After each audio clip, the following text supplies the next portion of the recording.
हरियाणा की ज्योति मल्होत्रा जो 33 साल की है, वो अपने आप को एक यूट्यूबर बताती है। उन पर आरोप है कि वो भारत से जुड़ी खुफिया जानकारी को पाकिस्तान के साथ साझा करती थी, इसीलिए उन्हें पुलिस ने गिरफ्तार कर लिया है। इनकी चर्चा काफ़ी तेज़ी से हो रही है। यूट्यूबर ज्योति मल्होत्रा अपने आप को एक ट्रैवल ब्लॉगर बताती है जो अलग अलग देशों की यात्रा कर रही थी। वो इंडोनेशिया, चीन, भूटान और थाईलैंड जैसे देशों में यात्रा कर चुकी थी। वो पाकिस्तान के संपर्क में थी और पाकिस्तान के साथ वो बीते कई सालों से भारतीय खुफिया जानकारियों को साझा कर रही थी। वो लगातार भारत में स्थित पाकिस्तानी दूतावास के संपर्क में थी, जहां पर वो इफ्तार पार्टी करने भी जाती थी। उनके सोशल मीडिया पर इनसे संबंधित वीडियोज हैं और इन पर भारतीय खुफिया एजेंसियों की नज़र थी, जो उन पर कड़ी नज़रों से निगाहें गड़ाई थी और देख रही थी कि उनकी एक्टिविटी किस तरह है। आइए आज के इस वीडियो में समझने की कोशिश करते हैं कि जासूस ज्योति मल्होत्रा का पूरा इतिहास क्या है, वो कैसे पाकिस्तान के संपर्क में आई और किस तरह इन्होंने भारत के साथ गद्दारी की है। एक एक करके समझते हैं सभी पहलुओं को और इनसे जुड़े कुछ संगीन सवालों पर भी बात करेंगे, जिसे सुनकर सोचा जाना चाहिए कि आखिर ऐसा क्यों नहीं हो रहा है। कब तक इन छोटे छोटे लोगों को गिरफ्तार किया जाएगा, बड़े लोगों को गिरफ्तार कब किए जाएंगे, इस पर भी बड़ा सवाल है। लेकिन पहले समझते हैं ज्योति मल्होत्रा के बारे में। हरियाणा के हिसार में रहने वाली ज्योति मल्होत्रा जो 33 साल की है, वो एक यूट्यूबर है। वो बता रही है कि मैं एक ट्रेवलर हूँ, अलग अलग देशों के साथ वो यात्रा कर चुकी है। यहाँ तक कि उनके सोशल मीडिया पर कुल मिलाकर 8 लाख से ज़्यादा फॉलोवर हैं। यूट्यूबर भी है, इंस्टाग्राम पर पेज भी चलाती है, फेसबुक पेज भी चलाती है और कई बार ट्विटर पर एक्टिव भी रहती है, लेकिन वहाँ कम दिखती है। अलग अलग जगहों पर वो पाकिस्तान को डिफेंड करती हुई नजर आती है। इसके साथ ही पाकिस्तान के तारीफ से जुड़ी पोस्ट भी है। इसके साथ ही पाकिस्तान में अलग अलग जगह घूमी है, उनके वीडियोज भी हैं। इसके साथ ही वो चाइना, भूटान, इंडोनेशिया, थाईलैंड और कई देशों की यात्रा कर चुकी है। इनसे संबंधित वीडियोज भी वो अपने सोशल मीडिया प्लेटफॉर्म पर डाल चुकी हैं। वो ऐसा इसलिए कर पा रही थी क्योंकि उनके साथ पाकिस्तानी दूतावास के एक व्यक्ति जिसका नाम दानिश है, वो संपर्क में था। वो लगातार संपर्क में था ज्योति मल्होत्रा के। ज्योति मल्होत्रा उनसे मिलने जाती थी। यहाँ तक कि हाल ही में हुए मार्च में इफ्तार पार्टी के दौरान भी पाकिस्तानी दूतावास के अंदर ज्योति मल्होत्रा गई थी, जहां जाकर उन्होंने इफ्तार पार्टी को ज्वाइन किया और बाकायदा उन्होंने वीडियो भी बनाया। इसके साथ ही जब भी वो पाकिस्तान जाती है, उन्हें हाई प्रोफाइल ट्रीटमेंट मिलता है। भारत में ये लड़की एक मामूली लड़की है जिनकी कोई पूछ तूछ नहीं थी, लेकिन पाकिस्तान में ये लड़की इतनी हाई प्रोफाइल है कि पंजाब जैसे प्रांत के मुख्यमंत्री मरियम नवाज के साथ मुलाकात कर रही है पब्लिकली और उनके वीडियोज भी अवेलेबल हैं। तो आप सोच सकते हैं कि इसकी पहुंच कहां तक हो चुकी है पाकिस्तान के अंदर।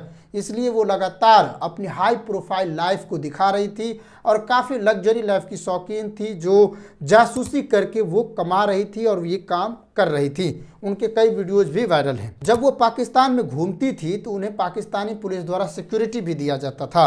आमतौर पर भारतीय नागरिकों को निगरानी के नज़रिए से रखा जाता है। वहाँ पर पाकिस्तानी पुलिस उन पर नज़र रखती है। वीज़ा पर जहाँ जहाँ जाने का अलाउमेंट दिया गया है, वहीं वहीं जाने को कहा जाता है। वहाँ नहीं जाने दिया जाता है जो संवेदनशील इलाका है। लेकिन ज्योति मल्होत्रा के साथ ऐसा नहीं था। वो घूमती थी, पाकिस्तानी पुलिस उसे हर जगह लेकर जाती थी और बड़े बड़े हाई प्रोफाइल पार्टियों में भी जाती थी, जहाँ पर आतंकवादी संगठन के लोग भी होते थे, पुलिस के लोग भी होते थे। और इससे पता चलता है कि ये लड़की कितनी जो है बड़ी गद्दार निकली है देश के लिए। हरियाणा के हिसार पुलिस ने इससे लगातार 3 दिनों तक पूछताछ की। इसके बाद इसे गिरफ्तार कर लिया है। अब इसे 5 दिनों के लिए रिमांड पर भेजा गया है और भारतीय खुफिया एजेंसी की ओर से इन पर कड़ी नजर रखी जा रही थी, जिससे ये पकड़ में आ गई है। ज्योति मल्होत्रा के ऊपर सबसे ज्यादा शक तब हुआ जब ये लड़की तुरंत पाकिस्तान से भारत आई और फिर भारत से चीन चली गई।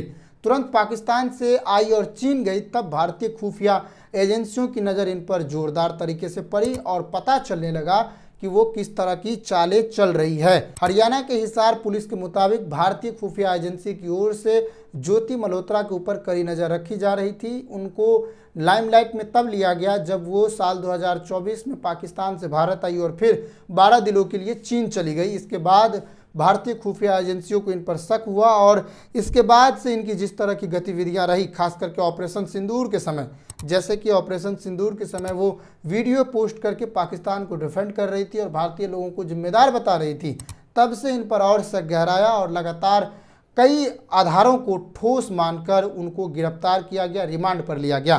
तो ये एक बड़ी बात है कि ये सब कैसे हुआ। उनके फोटोज आप हमारे स्क्रीन पर देख सकते हैं। कौन है ज्योति मल्होत्रा, कुछ पॉइंट में समझिए। ये आम घर की लड़की हैं जो हरियाणा के हिसार में रहती थी, लेकिन लग्जरी लाइफ की शौकीन थी। शुरुआत में एक छोटे से कमरे में रहा करती थी। यहाँ वो 20,000 की नौकरी भी करती थी, जो नौकरी इनकी छूट गई। इसके बाद वो बेरोजगार हुई। उन्हीं पैसों से वो सोशल मीडिया पर आई, सोशल मीडिया पर वीडियोज बनाने लगी। इसके बाद कई दोस्त बने। इसके बाद वो अलग अलग देशों में यात्रा करने लगी, जहाँ पर वो पाकिस्तान की यात्रा करने के लिए पाकिस्तानी दूतावास से संपर्क की। इसके बाद वो पाकिस्तानी दूतावास के संपर्क में कांटेक्ट में आई और जब वो पाकिस्तान गई तो वहाँ उसे अच्छा ट्रीटमेंट मिला। लगातार उनको ध्यान में रखा गया। उनके सुरक्षा जानकारियों को पाकिस्तान के अंदर बताया गया और फिर वो भारत से जुड़ी जासूसी वाले काम करने लगी। ज्योति मल्होत्रा से जुड़े आसपास के लोगों का कहना है कि ज्योति मल्होत्रा आमतौर पर आसपास के लोगों के साथ कांटेक्ट में नहीं रहती है।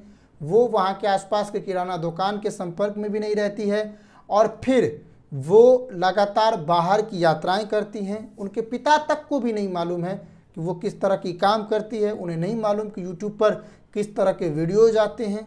उनके पिता को बस इतना मालूम है कि वो पाकिस्तान गई थी, लेकिन उन्हें ये पता है कि वो सिर्फ एक बार पाकिस्तान गई थी। लेकिन जो पुख्ता जानकारी है उसके हिसाब से वो अब तक 3 बार पाकिस्तान गई है और लगातार पाकिस्तानी दूतावास के संपर्क में रही है, जो भारत की नई दिल्ली में स्थित है। जहां तक कि मैंने बताया कि वो इफ्तार पार्टी में भी गई थी इसी साल 2025 में, मार्च के महीने में। तो आप समझ सकते हैं कि ज्योति मल्होत्रा की पहुंच किस तरह एक बड़े लेवल पर थी।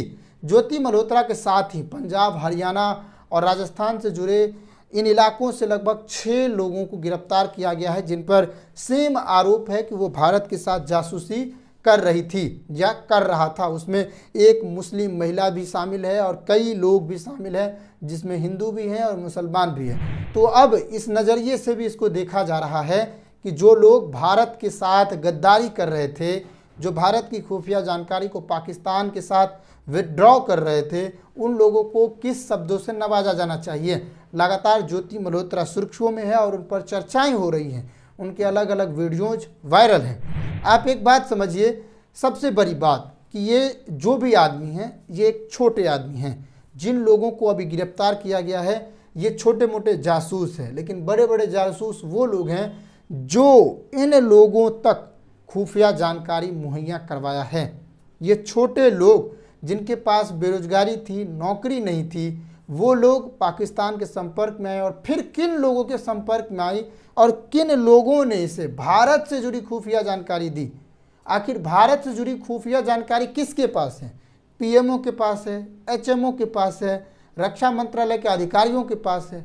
तो इन लोगों के पास जो इनपुट है, वो इनपुट इनके पास कैसे पहुंची, सबसे बड़ी बात वो है। तो उनके अधिकारियों को कब गिरफ्तार किया जाएगा जो लोग ऊपर से गद्दारी कर रहे हैं। बात यह है कि गद्दारों को पकड़ा जाना चाहिए और ये ज़रूरी भी है, लेकिन आप मेन बात ये समझिए कि जब इन लोगों को गिरफ्तार किया जाता है तो इन लोगों के ऊपर भी तो कोई होगा जो पाकिस्तान को जानकारी देने के लिए इनको जानकारी देता होगा। भारत से जुड़ी जानकारी को पहले इनको बताता होगा और फिर ये डिस्ट्रीब्यूट करने का काम कर रही होगी।